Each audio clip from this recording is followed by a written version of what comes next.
打开冰箱，一瓶台湾鲜奶常常要70-80块，甚至破百，比一瓶汽水、一杯手摇都还贵。而最近有个说法在网络上炒翻了，台湾的鲜奶是全世界最贵的。根据一个国财生活成本网站的统计，台湾鲜乳每公升的价格排到全球第一，还是唯一一个突破$3的地方。连香港、新加坡这些自己根本不产鲜奶的城市都比我们便宜。更奇怪的是，就算纽西兰牛奶都已经零关税进来了，我们的鲜奶还是降不下来，这到底是为什么？欢迎来到餐饮之外，从一份餐点、一杯饮料出发，我们聊产业、聊时事、聊 AI 怎么改写这个世界。先看贵这件事有多夸张，台湾的鲜乳零售价大约落在每公升90到100元。在国际比较里，2024年的数据，台湾每公升约101元，在100多个国家里排第二贵，到了最近甚至被一个网站排到了世界第一。一个自己会养牛、会解奶的地方，鲜奶却比那些一滴都不产、全靠进口的城市还贵，这件事本身就很不寻常。这件事会吵起来，有两个导火线，一个是有网红直接把台湾、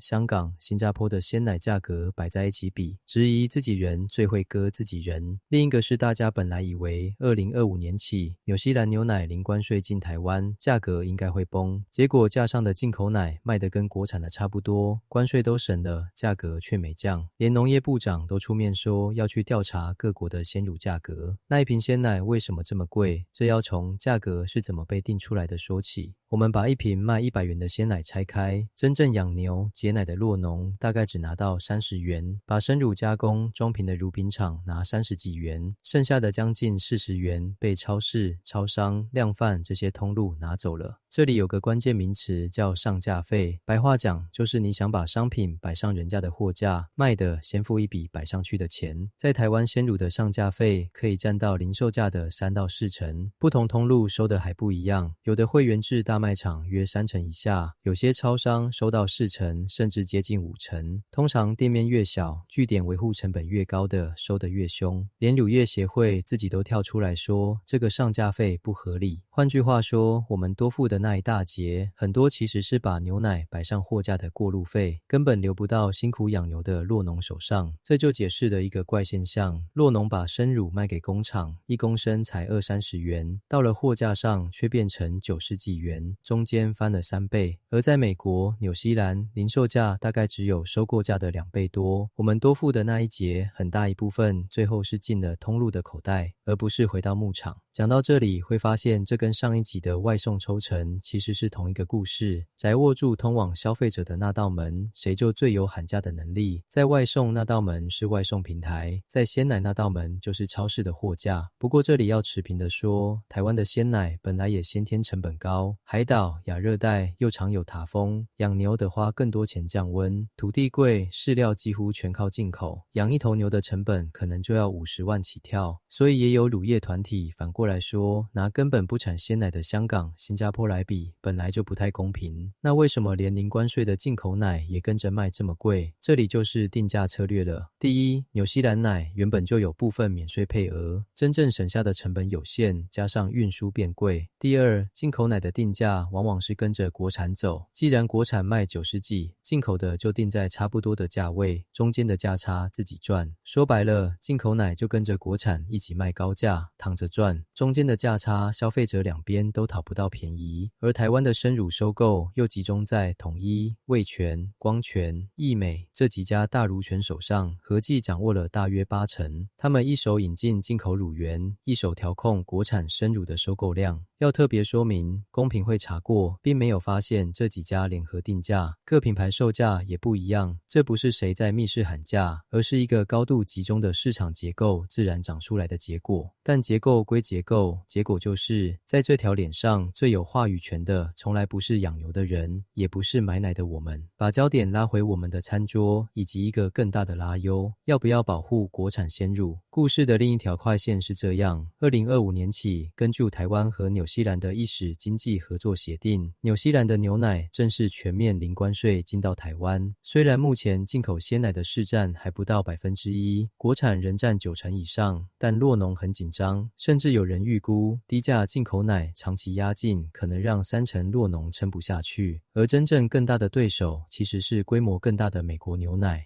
于是出现了一套保护的做法，核心就是那个鲜字。从2026年7月起，只有国产拿到鲜乳标章，而且强调短效期的乳品才能叫鲜乳。进口的牛奶不能再标鲜乳2个字，只能用英文标示。我们在超商、速食店喝到的那杯拿铁，用的往往是用奶粉或冰判奶冲回来的还原奶，也就是乳饮品，而不是瓶装鲜奶。新制也要求这些未来的要标清楚，不能再含糊的叫牛乳。这套做法本身就有2种声音，支持的人说，酪农是在地的根，真被低价进口奶解垮，就回不来了。用标示做出市场区隔，让愿意支持国产的人找得到。农业部也说，国产鲜乳的竞争力就在这个鲜字上，主打进口奶做不到的短效期新鲜，并推出补助，帮酪农转股升级。但质疑的人则问，这会不会只是让消费者继续付高 scarce？ 光靠一个鲜字，真的挡得住长期的低价进口吗？而且如果消费者付的还是全球数1数2的高价值，酪农的收购价10几年也没怎么涨，那确套保护真正保到的到底是酪农，还是夹在中间抽走最多的乳厂和通路？怎么拿捏，各方都还在角力。但无论支持或反对，有一件事是共通的，我们至少该被清楚告知，手上这瓶这杯到底是国产鲜乳、进口牛奶还是还原奶。所以从冰箱里一瓶鲜奶，我们看见的其实是一整套定价策略，一道货架背后的通路权利，还有一层要不要保护国厂的拉优。牛奶贵不贵，从来不只是牛的事，它牵动着酪农、乳厂、通路、进口商，还有每天买单的我们。我们付了全世界数1数2贵的牛奶钱，却不一定换到对酪农最好的结果。这中间值得我们多问几句，下一次拿起一瓶鲜奶的时候，我们或许会多看一眼，这90几块是谁用什么方式一层一层加上去的。我们想问问看影片的你，为了一瓶真正的国产鲜乳，你愿意付到多少钱？我们是餐饮之外，如果你喜欢这次的主题，订阅、按赞、分享、开启小铃铛，我们下集见。